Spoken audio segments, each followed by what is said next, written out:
Les vraies voix Sud Radio, le coup de projecteur des vraies voix. Et donc ce vendredi entre en vigueur la fameuse réforme des retraites tant contestée. À terme, il faudra donc travailler jusqu'à 64 ans. C'est aussi la fin des régimes spéciaux, par exemple pour les employés de la RATP ou de la Banque de France, Philippe. Oui, cette réforme entre en vigueur aujourd'hui. Alors est-ce que pour vous, vous êtes plutôt gagnant dans cette réforme en vous disant au moins on a pérennisé le système de retraite, ou est-ce que vous dites il va falloir que je travaille 2 années de plus, je suis perdant, ou est-ce que pour vous, en pesant le pour et le contre, finalement ça change pas grand-chose? Dans tous les cas de figure, on attend votre avis au 0826 300 300. Et notre invité est avec nous, Denis Gravouille, secrétaire confédéral de la CGT en charge de la protection sociale. Merci d'être avec nous. Philippe Bilger, forcément, on se demande si perdant, gagnant, voilà, ça c'est ce qu'on demande aux auditeurs, mais les dés sont jetés.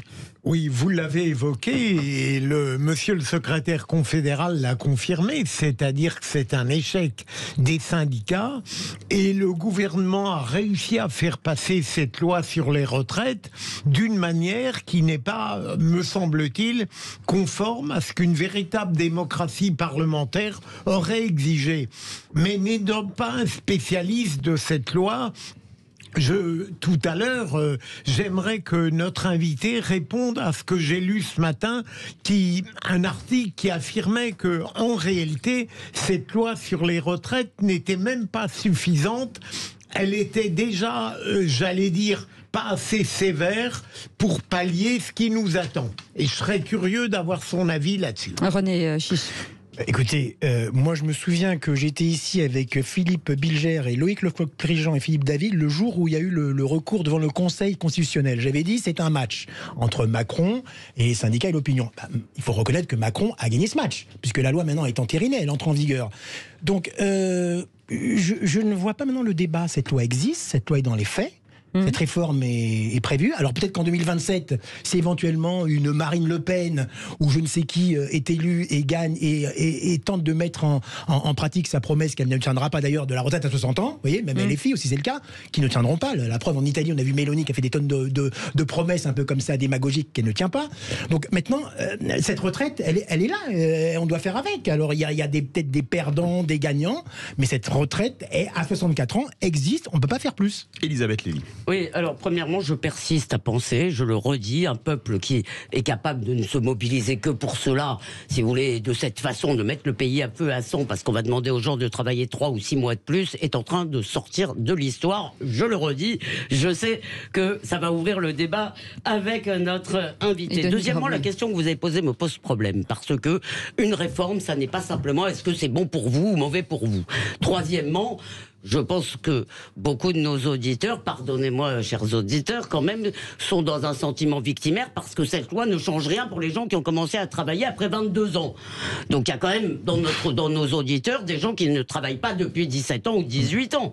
Je veux dire, donc pour eux, elle ne va rien changer et certainement pas dans l'immédiat.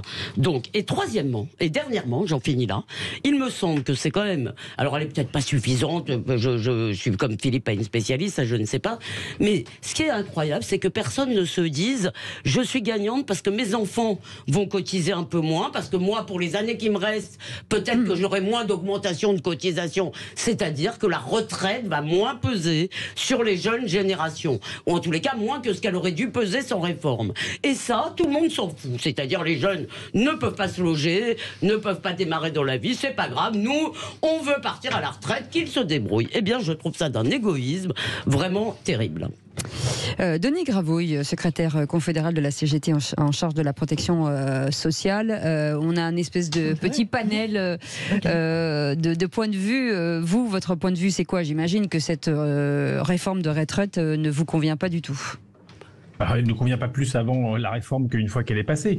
Mais de même qu'on se bat pour la retraite à 60 ans, et il y a des moyens de la financer, cette réforme, elle est totalement injuste. C'est totalement injuste, et on verra bien ce que diront les auditrices et les auditeurs, mais parce qu'elle renforce les inégalités, par exemple entre femmes et hommes.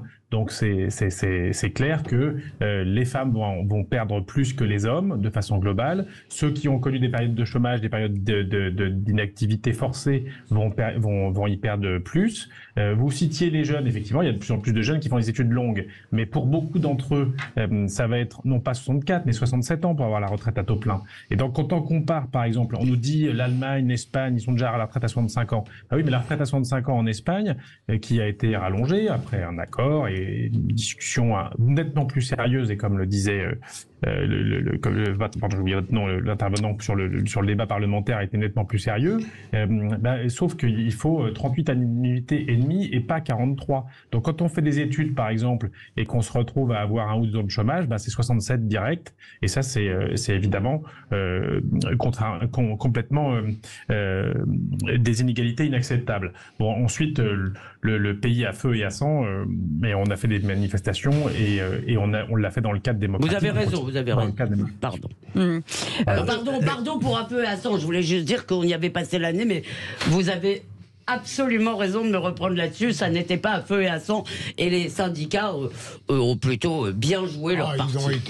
Oui, non, vraiment. Je retire un peu et à sang. Faut le dire.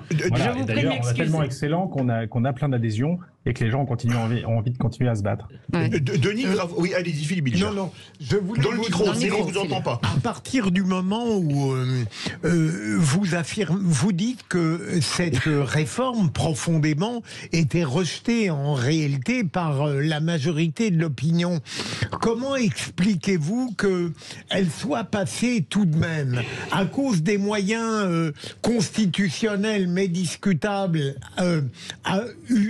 utilisés par le pouvoir? Est-ce que peut-être les syndicats ont surestimé le taux d'opposition à cette retraite? Qu'en pensez-vous? Sur la mobilisation, on tire nous-mêmes des bilans. C'est compliqué de faire grève. La grève est un droit constitutionnel, mais c'est compliqué de faire grève parce que l'inflation, la difficulté à vivre et autres, c'est très lourd de perdre du salaire comme l'ont fait certains sur 10-20 jours. Et donc ça, c'est une vraie question. Maintenant, la vérité, c'est qu'on a bien vu le débat le jour du 49.3. Le gouvernement a hésité à passer en force, et puis on nous a dit un jour, la démocratie, c'est moins important que les comptes qu'on a à rendre à l'international. Donc, on le passera au 49.3 après avoir hésité. Tout le monde, y compris dans la majorité ou dans la droite parlementaire, on a vu Charles de Courson, par exemple, dire, mais ça, c'est un manque de respect pour le Parlement et pour le peuple qui... Voilà. Mais on pourrait très bien imaginer un référendum, par exemple. À tout moment, le président de la République peut lancer un référendum sur les retraites. Il peut pas le lancer sur l'immigration, il peut le lancer sur les retraites. C'est prévu par la Constitution, et on n'a pas obligé d'attendre un an qu'un RIP soit éventuellement reconnu par le Conseil constitutionnel qui l'a balayé, mais par contre, le gouvernement, il pourrait le faire. Si on prend des exemples, De Gaulle, il faisait des référendums et puis se pliait à la volonté. Il l'avait gagné en 58, il était conforté, il a arrêté en 69. Donc on peut le faire. Vous souhaitez un référendum sur les retraites ou un référendum sur les retraites maintenant que la réforme est entrée en vigueur, c'est infaisable? On vous attend au 0826 300 300, René Chiche. Oui, non, moi d'abord je suis pas persuadé que la France entière était opposée à cette réforme. Il y a eu certes des manifestations, mais ce n'était pas du tout la majorité des Français qui étaient dans la rue. Les sondages le disaient que si. Oui, alors les sondages, oui, mais moi je ne suis pas spécialiste. Oui, mais moi je ne crois pas tout le temps aux sondages. Non, mais moi je ne crois pas tout le temps aux sondages. Les sondages, vous savez, les sondages mettaient Marine Le Pen gagnante, les sondages mettaient Éric Zemmour. Aucun sondage n'a mis Marine Le Pen gagnante. Ou Éric Zemmour au second tour, si c'est arrivé des sondages comme ça. C'est arrivé jusqu'à mi-février. Je ne suis pas pour les sondages à tout prix. Non, mais moi ce que je voulais savoir de la part de notre invité, c'est vous souhaitez quoi exactement? La retraite à 62 ans, à 60 ans? Et est-ce que vous allez, dans les mois qui viennent maintenant, déclencher de nouveau des manifestations, des mouvements sociaux pour, encore une fois, protester contre cette réforme qui, je le répète, a été entérinée, elle est avalisée, elle existe? Alors, elle est effectivement entérinée, mais ça n'empêche pas que parfois les combats mettent du temps et qu'on y arrive. Les congés payés, à l'époque où ça a été inventé, c'était pas prévu et c'était un scandale parce que les gens refusaient de travailler ou nous servait déjà le discours. La question, c'est pas tellement la fainéantise des Françaises et des Français. La question, c'est comment on partage les richesses d'un pays. Non, mais je parle pas, je veux pas dire que c'est pas une fainéantise, mais calmez-vous, René. Je dis juste que c'est possible d'avoir une conception du travail qui permette à tout le monde de se reposer à un certain moment, d'avoir des vacances et d'avoir une retraite en bonne santé. Parce que là, la question avec la retraite à 64 ans, voire pire pour certains, c'est que dans beaucoup de métiers, les métiers les plus pénibles, soit on se retrouve, et c'est déjà la moitié des gens qui se retrouvent hors de l'emploi à 60 ans, hein, les employeurs, ils veulent pas des gens sur les chaînes postés à 62 ans, 64 ans. Ils savent très bien que ça ne marchera pas.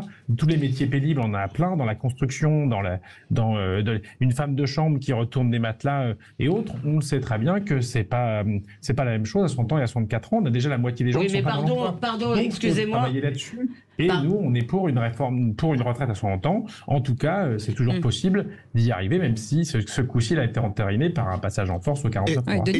Pardon, mais une femme de chambre qui retourne les matelas aujourd'hui à 60 ans, si vous voulez, c'est pas la même chose qu'une femme de chambre qui retourne les matelas il y a 10 ans à 60 ans ou il y a 15 ans à 60 ans parce qu'il y a l'allongement de la durée de la vie, etc. Mais c'est pas ça que je voulais vous dire. Vous faites comme si la retraite c'était encore un énième tuyau de la redistribution. La retraite, excusez-moi, on cotise, d'accord, pendant sa vie, ça n'est pas encore un impôt. On est dans un pays où 50% de la richesse est redistribuée. Donc oui, mais vous me dites elle n'est pas juste. Mais la retraite, c'est pas encore les impôts, c'est fait pour la justice, les allocations familiales, tout ce que vous voulez, mais la retraite, elle n'est pas faite en plus encore pour redistribuer. Et par ailleurs, ça c'est ma dernière question, je vais très vite. Dernière question, je vais très vite.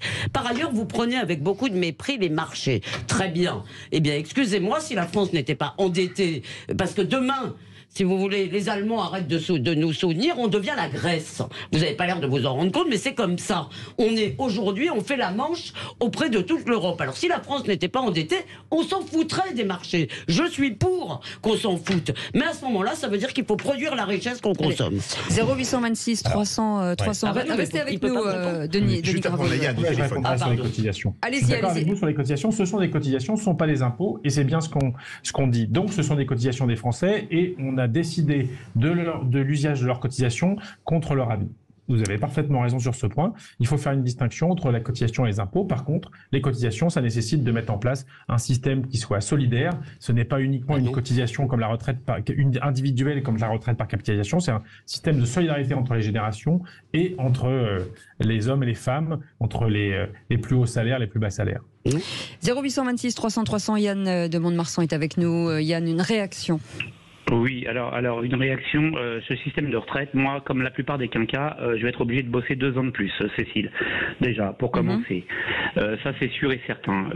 Alors, moi, malgré que je sois quelqu'un qui soit très clairement affiché à droite, je suis contre cette réforme de retraite qui, en plus, à la base, normalement, ce qu'on nous a vendu, ce que nous a vendu le camp macroniste, c'était que c'était pour faire gagner de l'argent à l'État, que on allait du coup mieux s'en sortir et compagnie, que c'était effectivement pour les marchés. Effectivement, c'est pour les marchés, je suis d'accord avec Elisabeth Lévy, c'était uniquement pour plaire aux marchés financiers, en fait. Mais ça ne fera absolument pas gagner d'argent à la France.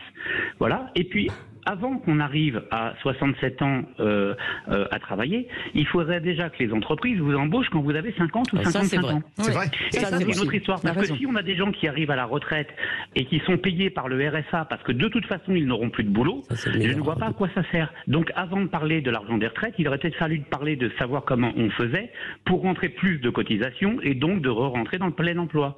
Ça aurait peut-être été plus intelligent, mais enfin après, on ne peut pas non plus demander à tous ces ministres d'avoir tous de l'intelligence. Voilà. Comme ça, c'est clair. Non, mais votre argument juste sur le chômage des gens est tout à fait ça, un véritable problème. Denis Gravouille, Mathilde Panot a tweeté en disant que le 30 novembre, le groupe LFI à l'Assemblée nationale va inscrire l'abrogation à l'ordre du jour de sa niche parlementaire pour essayer de retirer la réforme des retraites. Vous soutiendrez LFI ?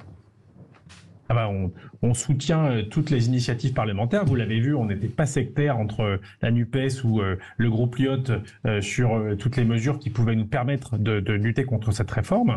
Et donc, on a été extrêmement clair là-dessus. Donc, oui, des parlementaires, des partis politiques, dont LFI, vont faire ce boulot-là. Mais juste pour rebondir, je vais dire en 4 secondes que je suis entièrement d'accord avec ce que vient de dire l'auditeur. On n'est pas forcément la même opinion politique, mais ce phénomène-là, il les choses ont été faites à l'envers. L'embauche des seniors, quand on a déjà la moitié des gens qui ne sont pas en emploi après 60 ans, on va durcir. Il y a eu un durcissement des conditions d'assurance chômage avec un raccourcissement de l'allocation, un report de l'âge de retraite. On a des gens, de plus en plus de gens. Il y a déjà un grand nombre, quelques centaines de milliers par an, qui sont au RSA entre le chômage et la retraite. Et là, on va aggraver cette situation-là. Et effectivement, on sait très bien qu'il n'y a rien n'est fait pour inciter les entreprises à embaucher des gens, y compris des cadres, qui après 50 ans, parce qu'on est trop cher, parce qu'on est trop ceci, cela. Donc c'est bien ça. Ce qu'on reproche, c'est que ces choses ont été faites à l'envers. Et cette réforme des retraites, elle a été faite